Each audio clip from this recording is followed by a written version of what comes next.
Alright YouTube, so we're back of course to talk about some Final Fantasy VII Remake. So I was asked on one of our recent videos whether or not I think that we're going to have any sort of controllable Zack segments when it comes to Part 2 and beyond. More specifically in this case, Part 2, because I try not to talk about stuff beyond what the next game is going to be too often. We do sometimes, of course. Now, as with a lot of our videos that we do, this is something we've already talked about before, but just kind of briefly, because I tend to ramble and go off topic a lot in my videos. But I think it was one of our videos where we talked about like how many chapters are going to be, or where the ending's going to be for Part 2, so on and so forth. We've done a few of those videos.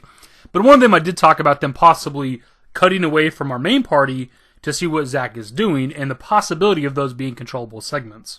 Because Square Enix is definitely setting up something major for Zack. Now, we can go back and forth on what we think it is. We've talked about this subject to death. But regardless of whatever it is that they have planned for the character, we've seen him at the end of Remake. We've now seen him at the end of Episode Intermission. And Episode Intermission is definitely teasing something big, right? Whatever's going on in this church. Whether Zack's dead, the people in there are dead, whether it's a timeline where Aerith's dead, whatever the theories are out there.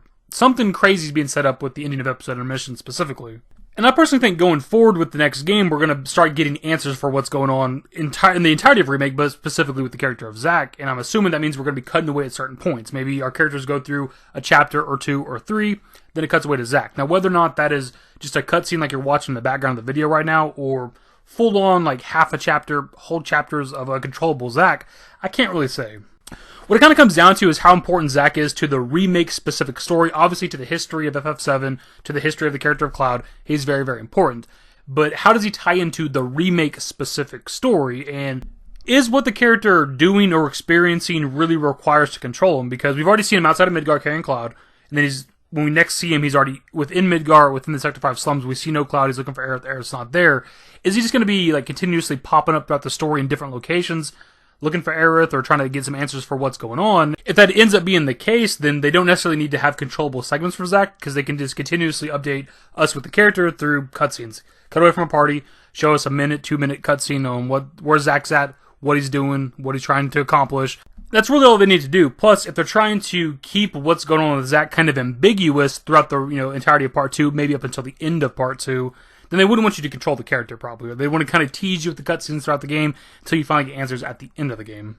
Because for one thing, if you have controllable Zack segments where you can actually like fight with the character, fight monsters, bosses, level up and shit like that, then that would for one answer the question of whether or not he's dead or alive. Because if he's fighting monsters and leveling up and shit, he's probably not dead, right? Unless there's monsters within the live stream or some shit. Which I guess is maybe technically possible, since people can kind of exist. Like if Zack is alive with the remake stuff, or at least not fully dead within the live stream, not joined up with the live stream, maybe monsters could do the same thing if their will is strong enough or whatever the case. That of course is just kind of speculation on my end, because I don't fully know how the live stream works, but I'm assuming if one living being can do it, like Sephiroth, or maybe potentially Zack in the remake's case, maybe monsters could too if their will is strong enough.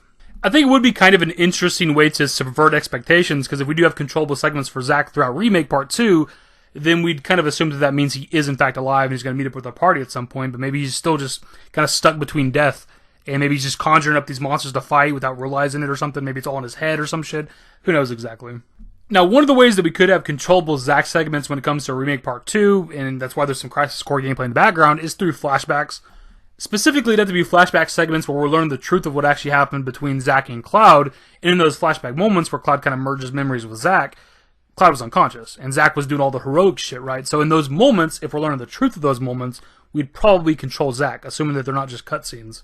Like if the flashbacks where we're learning the truth of the situation are controllable segments where we actually get to walk around with the character, get into some fights here and there, whatever the case, it would have to be Zack, because as you can see, Cloud can barely even hold himself up. He can't even like walk. Zack's got to drag his body pretty much all the way to Midgar.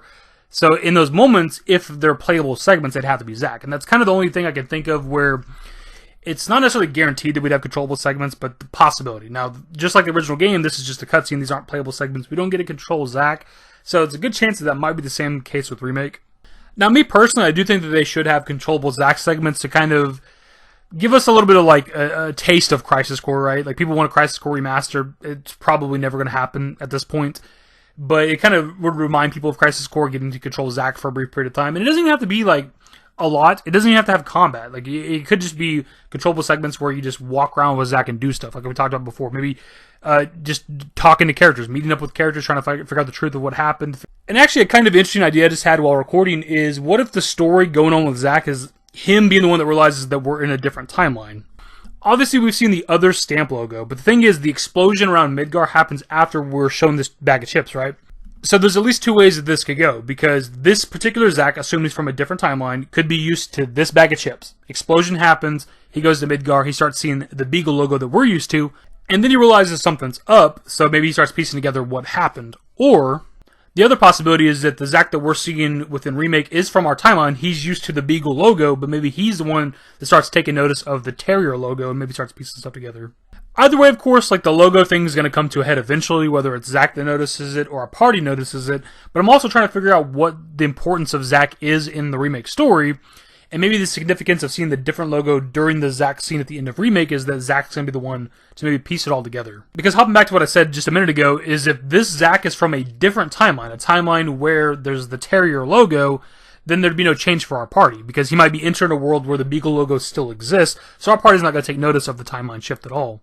And maybe the significance of the chip bag flying by the screen before the explosion is to show us that this is a world where the Terrier logo exists, but maybe the explosion that we see around Midgar is the timeline shift where maybe Zack joins our timeline potentially. I don't know, just speculation. Again, that is me just kind of going off topic a bit and somewhat rambling, but it came to me while I was recording, and if I don't talk about it in a video, I'm kind of going to forget this shit. But to kind of wrap it back around to the topic, I do think controllable segments for Zack are possible. They don't have to be like super long. They can be no different than the segments of Remake where we got to control other characters, right? With Tifa, we just did the monkey bar shit. With Aerith, we just kind of walked around the Sector 7 slums till we found Marlene. Barrett actually got to get into fights, which is pretty cool. So that doesn't mean that there couldn't be fights as well if we control Zack. But it could just be him kind of walking around Midgar looking for answers. Or maybe other locations around Gaia looking for answers. But I do think the most likely out of all that would be flashback-related stuff, where maybe we learn the truth of things and get to maybe control Zack during like the Nibelheim incident or other shit. But my dudes, that is of course going to be pretty much the video. I'm always down to make videos about Zack and discuss Zack and the ending of Remake and all this other shit. I'm always down for those kind of topics. Pass it off to you guys. When it comes to Remake Part 2 and potentially beyond, but mostly Part 2, do you think we're going to get to control Zack at any points? If we do, what do you think they're going to be? Are they going to be flashback-related stuff? Are we going to do like Flash Sideways, like the TV show Lost, like control our party and then it cuts away to Zack doing shit kind of the same time as us in a different part of the world? Is that what's going to be?